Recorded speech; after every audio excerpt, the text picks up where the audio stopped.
Well, elections, Pakistan's general elections, in fact, are just now weeks away. And just ahead of that, a sensational book that is due to be released by the ex-wife of cricketer turned politician Imran Khan is making waves and headlines around the world. In fact, legal notices have also been sent to Reham Khan, who was briefly married to Imran Khan in 2015 for a period of just 10 months.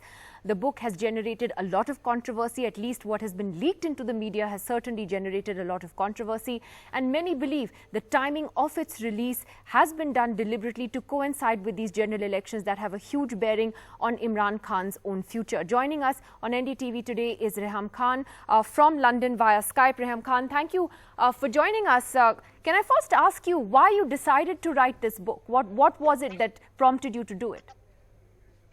Thank you, Nidhi. I've decided to write this book, and it's taken me a very long time to put it together because I think that my story will resonate with a lot of people, not only with women in the subcontinent, but actually globally as well. People who've worked in the media, people who have been journalists, people who've watched the power corridors, have had the ill fortune or the luck of watching what people do in politics up close, and also the story of someone who's navigating between different cultures. So I have a very interesting origin, and then I've lived on 4 continents, and I think the story there's a lot for people to pick from it. It's the reason it took so long was because it's not an easy task. It's painful. Some of the experiences in my life are not ones that we would like to revisit as an individual or as a family. And so that was quite painful to write about them and to put something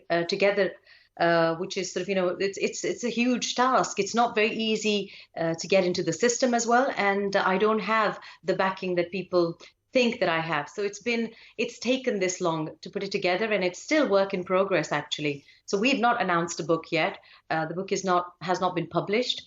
The book publishing date hasn't been announced, and that's because the book will be announced when it's ready. So really the pandemonium in Pakistan, and of course in other countries as well, has been generated by the PTI. And I think it's because a section of society, certainly a political party, is very scared of the book. And why they're scared of it is really something that they should be asked. So the timing is because this is how long it took. And I think that since the elections are coming up in Pakistan, it's actually interesting and pertinent for it to come out now, because if you look at Pakistan, why global audiences are perhaps not aware of it, that we've had severe restrictions on the freedom of speech, not only mine, as we've seen in the last few weeks, but intimidation tactics similar to those employed on me have been used blatantly across Pakistan, particularly since the beginning of this year. I'm going to ask you about that, because that's very important what you say about intimidation tactics. But can I ask you, you're right, the book isn't actually published, and what we have seen are leaked portions of it. It's interesting, though, that these leaks have happened just before the elections. Do you know who leaked the book? Who leaked out these extracts? These extracts, alleged excerpts of the book, have been released by Pakistan Tehreek-e-Insaaf and their official spokespersons, their media wing, and they have brought the book out. And it's not published, so I really don't understand how it can be defamatory if it's not been made public. I've not made them public, that's for sure. But are the extracts that are there in public domain not from the actual book that you're working on? Are they not genuine? The book is not published, so there is no book at the moment. What they're alleging is a manuscript, but really, since the book is not published, you can't really allege or ask me to take any undertaking until and unless the book is in the public domain, which it's not. So again, I repeat that these alleged leaks have come out officially from Pakistan Tehreek-e-Insaaf, from their information secretary, from a TV actor who's associated and was a ticket hopeful. Sure. And so it's come out from the party. It's not come out from any other source. Sure, but how did they get hold of your manuscript? How do you think that happened? Sorry, I didn't get your question. Can you repeat? I'm asking how they got hold of any part of your manuscript. You're right, it's still a draft. That's what you're saying. And in which case, how did they get a hold of it? which is what is interesting, and I think that really they need to. It's quite ludicrous because what this young man is saying, and I really feel sorry for him because he's not going to get anywhere in the party like this.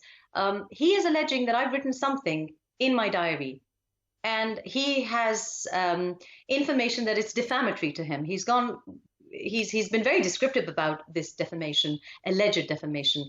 But really the question is, did you break into my house? Were you in my bedroom? Did you read this diary? Isn't that break-in and theft? So really they need to explain if it is indeed alleged sort of bits of my manuscript, then really that amounts to theft. So are you saying that all of this is a coincidence, the timing in terms of the Pakistan elections being so crucial for Imran Khan next month, that and the timing of this leak is a complete coincidence, you're saying? A lot of people just don't buy that. They see it as actually a great revenge. Well, I mean, people can say what they want to. I know I've written it. I've written it in a very cool-headed frame of mind. I didn't write it immediately. I sat down, thought very objectively about this, and I really think that it's a ludicrous line of defense by those who fear this book, because why should people not know the reality when they're going up to the elections? It's very important. I didn't know when I was going to vote back in 2013. I was completely misguided by the propaganda machinery. I voted for PTI. I deeply regret it.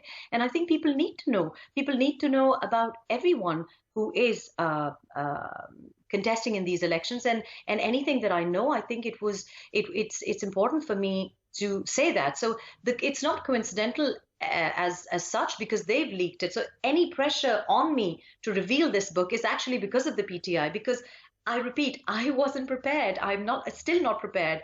But really, if they are creating a situation where they're maligning me and they're, demonizing me and vilifying me, it's because they fear the book. And to be quite honest, if indeed it is going to affect the front runner for Prime Minister, I have my own opinion about that. I have a political analysis about that, because the way things are going in Pakistan, the way the propaganda machinery is working, and how, it's a fascist approach, basically. I would say that there's a fascism, blatant fascism, where if you do not speak in favor of a particular party leader, in this case, the leader of the PTI, or if you do not paint the Pakistan Tehreek-e-Insaaf positively, your articles are pulled off from online websites, are leading daily newspapers. And so senior journalists have been under a lot of pressure. They've been intimidated. There have been disappearances. There's been violence. And that sort of really, I think, makes it even more important for people to hear the story. And I think it's, having said that, the lengths that they're going to, no book will prevent perhaps the result, if it is going to be an engineered result. So that's what I'm arguing. But I think I feel I have conviction. I speak with conviction, and I brought this book out believing that this is important for people to know. So it is definitely in the public interest. So really, it shouldn't be seen as revenge. It should be seen as public interest. In the public interest. Can I ask you, what went wrong in your marriage with Imran Khan? It was just 15 short months. Well, it was a year-long marriage for us, and what went wrong was nothing on a personal level, and I've said that many times. And the reason I've written the book is so that people would really understand, because it's very difficult to explain in articles or when people write about you, or even in an interview setting. So I wanted to write something myself and tell you in detail what are some of the things that were happening, what were some of the things that affected the relationship. And really, in this interview today, all I'd like to say is that it wasn't a personal rift. It wasn't, I was very devoted to my husband. I loved him dearly, and it wasn't personal reasons why we parted. But I feel you go through a process in life, and I have a certain ideology. I'm a social activist through and through, and I couldn't compromise on some of the things which fall into the genre of politics, but I think politics should be done differently. And I couldn't compromise on those principles. You made some interesting statements, some would say politically explosive statements in recent weeks. You even said that Imran Khan could hand over Pakistan to extremists if he became the Prime Minister of Pakistan. Why do you say that? What prompts you to say that? Well, I think that he will do whatever it takes. And that's not something that anyone would be comfortable with. I give the example that if you're going in to vote for someone believing that somebody or a party is extreme right wing, at least you know what you're getting. If you are voting for, say, somebody or a party that is liberal left, then you know what you're saying, or you know what you're voting for. But here with the Pakistan Tehreek-e-Insaaf, we as voters were left very disillusioned. We didn't know what we voted. We didn't vote for this. We voted for positive change, and it doesn't look like positive change. I mean, if you look at really, I don't think that they need my book to destroy their image or their to increase the disillusionment in their supporters and voters. If you look at what they've done, there are no ideological or long-term founding members who have been given the tickets in the upcoming elections. All of the people that they have chosen are really objectionable. And so those are some of the issues. I think that if an extremist tilt is going to bring you into power, Imran is going to do that. And that is my main complaint. We have seen in December last year a certain madrasa getting 57 crore rupees, while 11 districts in Khyber Pakhtunkhwa, the province where PTI rules, have been, the child protection units have been shut.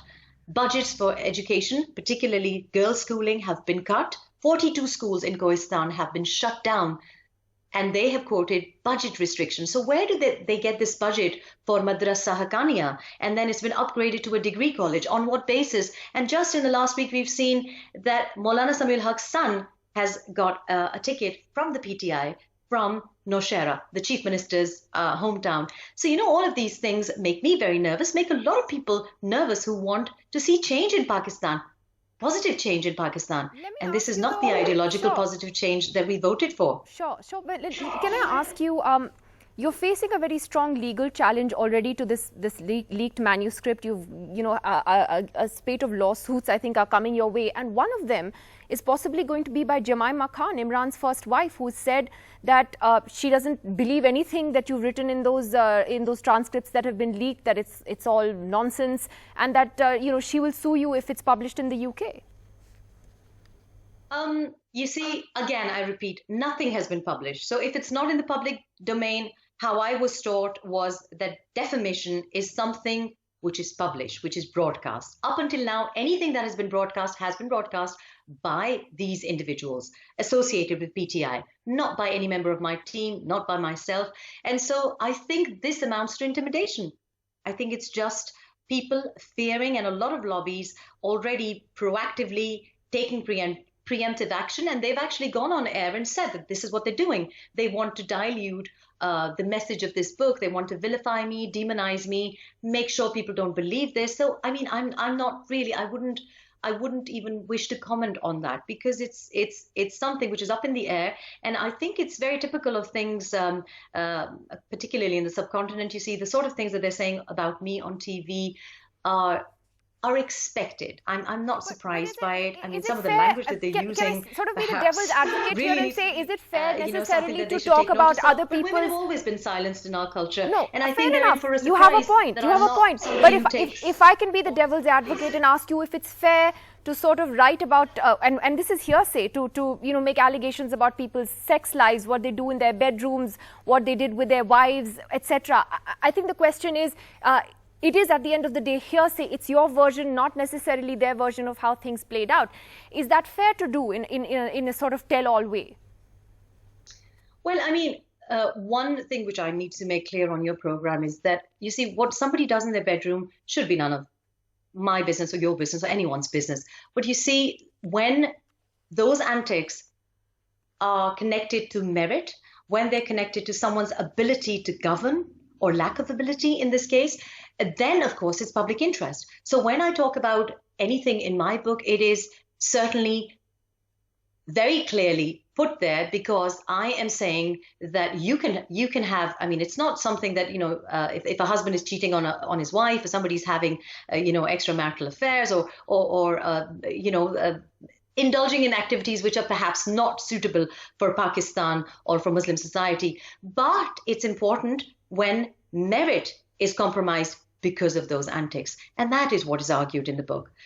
Sexual harassment, sexual coercion, sexual favors, that is in the public interest, because this is nepotism. If somebody gets a position in the party or gets a ticket because of the amount of money they can bring in, or because of any sexual favor that they can give, or someone is limited because they cannot give sexual favors or bring that much money, or maybe is connected to an old boys network, then that is compromising merit. And so that is in the public interest. It's not a husband and wife story. Again, I repeat, it is a personal story because it's my life, and you get my view of how I felt at times.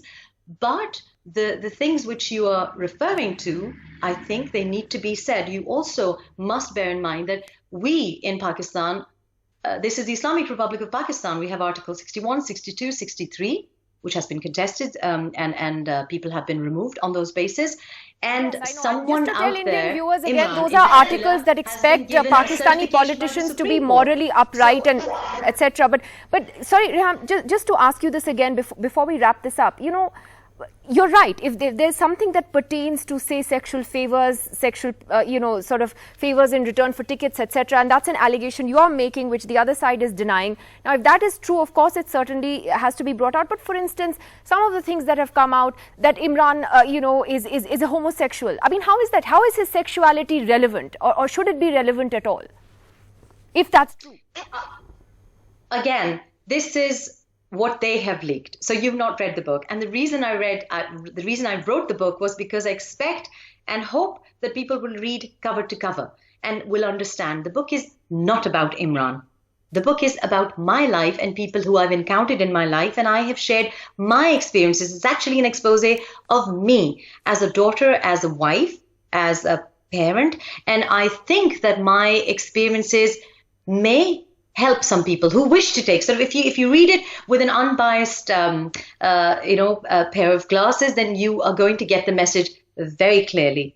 And I have shared those experiences that have made me who I am, and I've also shared my mistakes. For example, I've actually shared the fact, why did I marry the men that I married?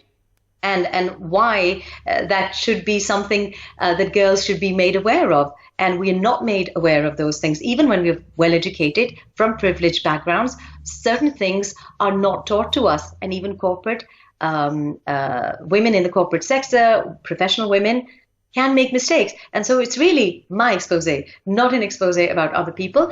Again, when you read the book, and if things are taken out of context, then of course they can be used against me. I really, just to finally wind it up, I would strongly say to all listeners and people who are waiting for this book, thank you very much to the PTI for this free publicity. I couldn't afford this, so I'm very, very grateful to them.